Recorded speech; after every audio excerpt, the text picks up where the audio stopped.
Welcome to the sounding board. I'm going to ask you, Ozzie, to introduce yourself and tell us a little bit about you. Absolutely, Anna. My name is Ozzie Gromada Meza, and I have the honor of leading Latino Corporate Directors Association as its president and CEO. I've been here for the last 5 years, really in a time where there's explosive growth in the organization and as well increasement in Latinos on corporate boards. And tell us a little bit about what you think makes diversity such an important attribute on a corporate board. There's a lot of data points that have been shared through many leading organizations, Harvard Business Review, Stanford, and at the end of the day, they all say the same thing. It's the idea of having just unique perspectives that come from either cultural insights that are enhancing decision-making processes.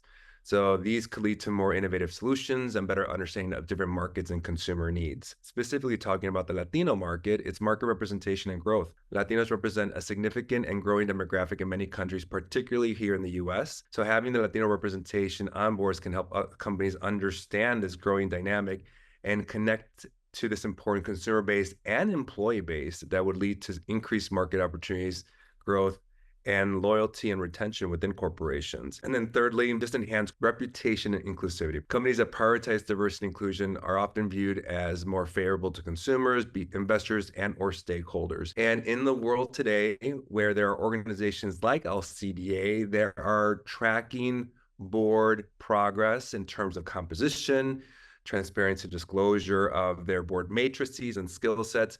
There are a lot of organizations out there that are watching a corporation's every move and ensuring that we inform consumers, the novice consumer, of those organizations' support of their specific community. So people are watching. So this really is an important piece of the work that we do at a corporation, ensuring that they have diversity in the boardroom, is because it really affects them in many different ways.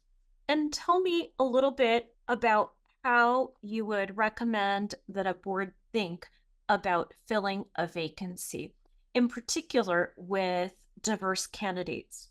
And today, there are organizations like Latino Corporate Directors Association and numerous others that are focused on various gender and race, ethnic, and sexual orientation. There is no excuse today that you cannot find talent for the boardroom. We are very, very adamant to ensure that organizations are implementing equitable sourcing best practices. What that means is that they are leveraging the various communities that are important for their corporation, their employees, and for the work that they do as a corporation. So I request every leader that's in a NAMCOF chair role, lead director, to just be very smart about what is out there that will continue to help them really promote and live into inclusive governance. So my ask is to leverage organizations like LCDA, as today we're tracking thousands of Latino leaders that are primed for the boardroom. There is no organization doing so. And the reason why we do it is because we are very, very adamant to ensure that corporations are meeting their fiduciary responsibilities. And with the US population being Latino at 20%, that just makes complete sense. So equitable sourcing best practices is the best way that any organization can ensure that they're bringing the right talent. And lastly, that they have a better understanding of what the talent pool looks like. So let's take it from the other side now. What would you tell an aspiring director? What are some of your, let's just keep it to top 3 tips. The top 3 tips, first and foremost, network, network, network. But you have to network responsibly and focused. There are many conferences and organizations that are focused on governance and senior leadership discussions in business, like LCDA, like the National Association of Corporate Directors or Private Directors Association. Having an understanding of what that ecosystem looks like allows you to network effectively. Today, 70% of board searches are done without a search firm, which means who knows you and who knows you is incredibly important. The last piece on the networking side is you're only as good as the last time someone remembers you, right? So while you start the networking, the re-engagement piece of it is probably the most difficult thing to do. So networking is the number one. Second, education. There's a lot of organizations that have implemented great governance programs. Stanford Rock Center, LCDA, Latino Corporate Directors Association just hosted our Board Ready Institute program that you participated in. Anna, thank you very much. Those programs really help you understand how to play the game.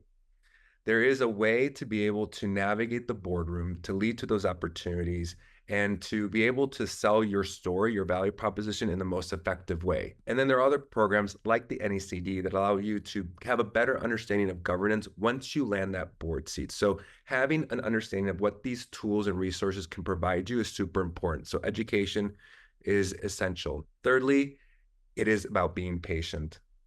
And this is a strategy that really leverages from a soft skill perspective and just kind of ensuring that this is a space that many not may never get to. There is only a number of board seats out there, both public and private. Today, there's about 10,000 Fortune 1000 board seats, only 10,000. And you have to be the best of the best. But there are also times where you have to be very patient and understanding that you have to kiss a couple frogs to find the right prince or princess. It could be the right board on paper, the right board in industry.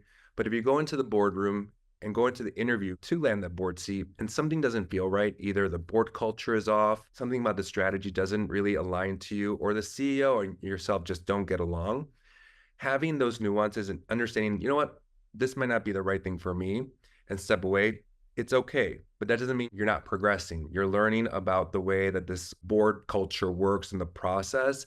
At the end of the day, you want to find the right board opportunity for yourself. So being very patient is something that is a skill set that many individuals at this level sometimes are or need to understand that there might be a lot of no's, but if you get one yes, make that yes be the best one. Well, thank you very much. We appreciate your time. Thank you for joining us. Thank you, Anna, and thank you to Mayor Brown for this platform. I appreciate it.